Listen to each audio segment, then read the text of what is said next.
I said I won't marry any random girl. His roar echoed in the whole living room.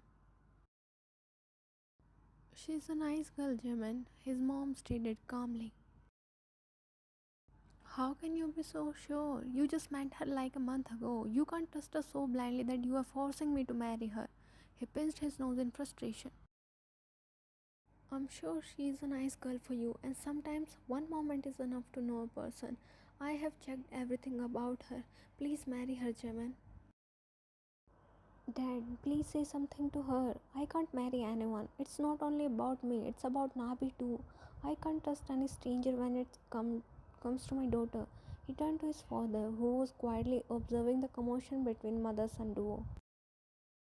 Jimin, if your mother is certain about that girl, then there must be a reason for that. Trust your mother. She only wishes good for you and Nabi. Wow, you are also involved with her, aren't you? Just tell me if you guys are tired of taking care of my daughter. I can do it myself. I don't need a wife for that. He greeted out, glaring at his parents. Enough. I have had enough of you, Park Jamin. You don't get to talk to your parents like this. We love our Nabi more than you do. You don't need a wife, but Nabi needs a mother. Marry the girl your mom has chosen for you. His parents shared a glance before looking at him with hope. I won't. You won't decide for me. I am old enough to make decisions of my life. I had seen how your decision made us all suffer for months.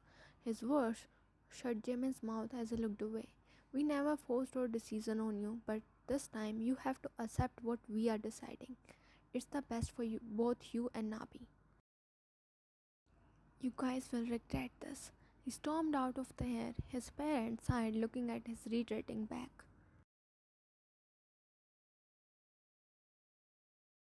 You admire yourself as a makeup artist does have magic on your face. You were clad in white bridal attire as you were going to marry after an hour. Wow, you look breathtakingly beautiful. You smiled hearing her voice. You got up and walked towards her. She covered her mouth with her hands, staring at you with hurt in her eyes. Thank you, Auntie. Call me Mom Wine. We are going to be a family in few hours. Your eyes tear up. She gets worried as a thick tear drops from your eyes. What happened, Wine? Why are you crying? She holds your hands, looking at you with her concern filled eyes. You chuckle and wipe your tears. Nothing, Auntie. It's just I got little emotional hearing about family. Your voice breaks at the end. She hugs you tightly. I have no one, Auntie, and it hurts every time I think about it. You sob on her shoulder. We are here as your family, dear. You break the hug and look at Jimin's father, who had just entered carrying Nabi in his arms. Nabi and I are with Ryan. We are a team. Your eyes shine looking at the cute girl who was amazed by the decoration. Ryan, she's Nabi, my granddaughter. She's 1 year old. I told you about her. Yes, you said she's cute, but she's the cutest. She giggles when you pinch her cheeks gently. Ryan, are you sure about this marriage?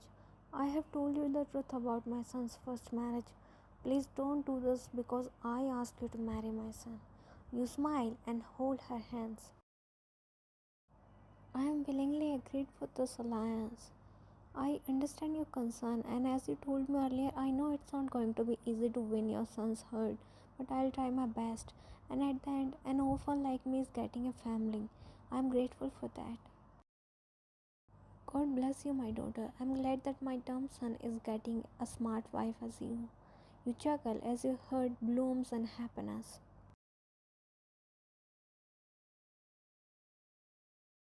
You were on your way to Jimin's house. You were sitting beside Jimin, who had sleeping Nabi in his arms, in the back seat, while your in-laws were in the front seat.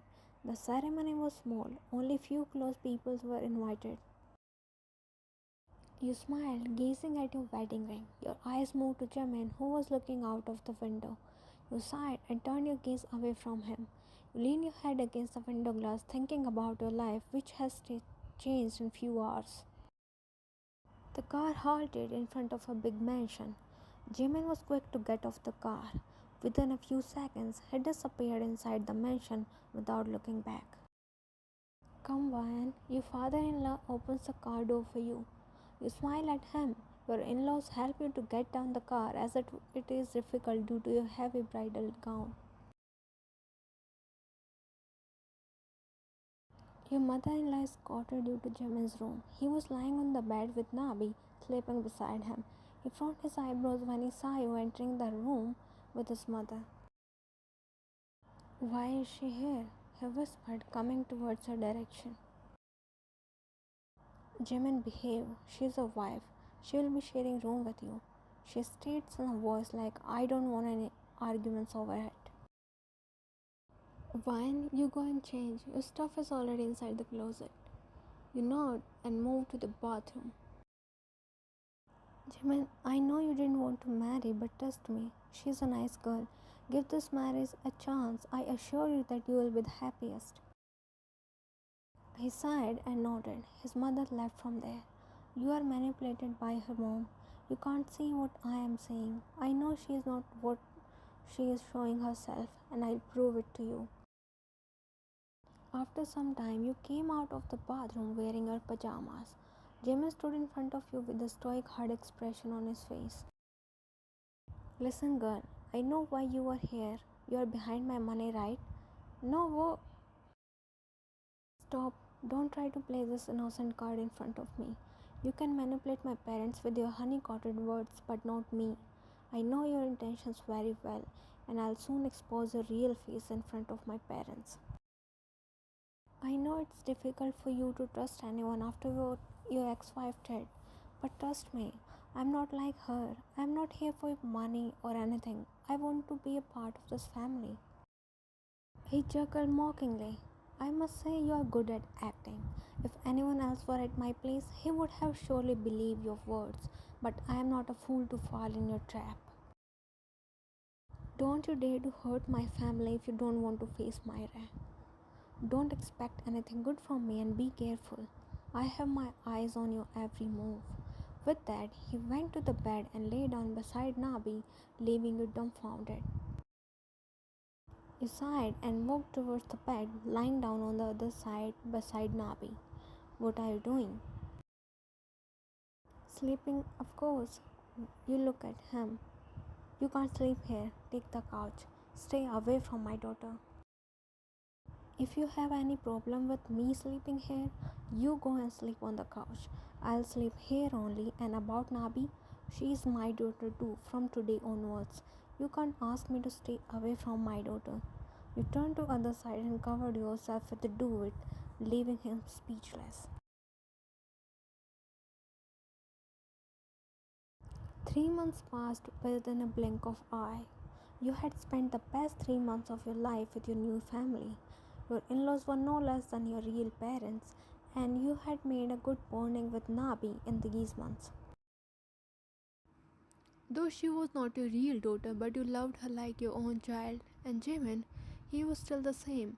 He did leave a chance to pass a cocky remark, but you chose to avoid him every time. You didn't care as long as the people around you were happy. Nabi, have this milk, baby. You chased behind her, who was crawling away from you, giggling as you were not able to catch her. Gotcha. She squealed as you picked her up and twirled around in the air. You laughed along with her. A wave of contentment hit your heart as you gazed at her happy face with adoration. You sat down on the mat where her toys were scattered, with Nabi on your lap. You reached out for her feeding bottle, which was placed on the nearby table. She was quick to take it from your hands and instantly lashed her mouth on the pacifier. You were hungry, but were still showing tantrums.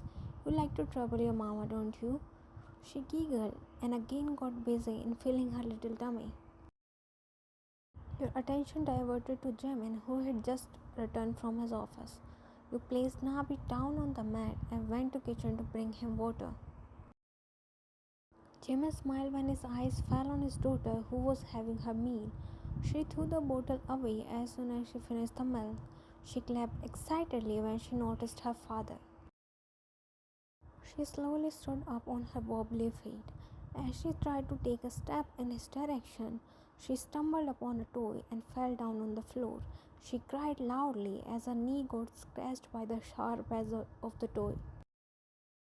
Jimmy ran towards her and picked her up in his arms while you came back from the kitchen with a worried expression on your face.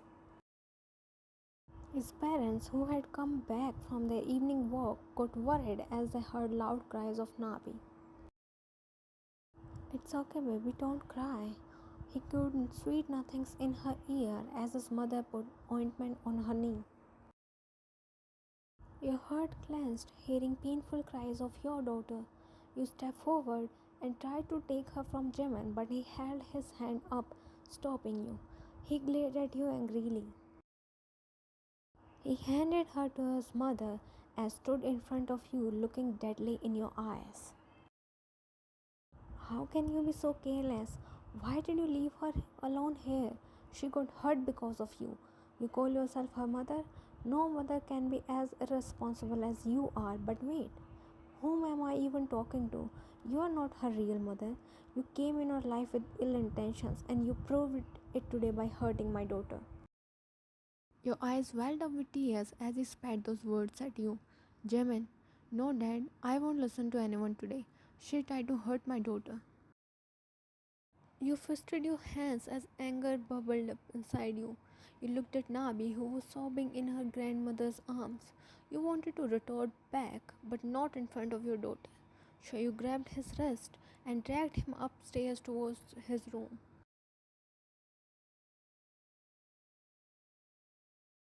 You left his wrist and turned back at him, looking at him with your bloodshot eyes. Now speak. What were you saying? I tried to hurt your daughter. Yes, you did. I saw it with my own eyes that you left her there and she got hurt. I didn't know you will stoop so low. Shut up, just shut up. What do you think of yourself? That you will speak anything and I'll endure? Hell, I did endure your rude words, but not anymore. I won't tolerate you insulting my love for Nabi. I love her like my own child. I know you panicked because she hurted herself, but I was equally worried. Did I blame you? I left her purposely, but you were there. Why didn't you save her? I am tired of explaining myself, proving my love. I love and care about you and your family, but at the end of the day, all I get is your inconsiderate behavior. I thought you are like this because of your past, and eventually everything will be fine, but you trailed off and wiped your tears. You wanted me to stay away from your daughter. Okay, I'll stay away from her. You said not to expect anything good from you. Now you don't expect anything from me, neither good nor bad. Think whatever you want to think about me, because I don't care. You think that I am a gold digger? I'm after your money? I have ill intentions.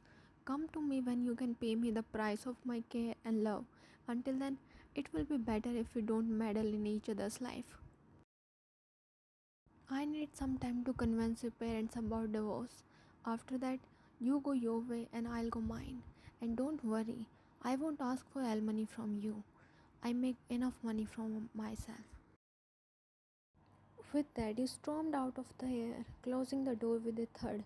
He stood there, contemplating between his mind and heart until realization hit him.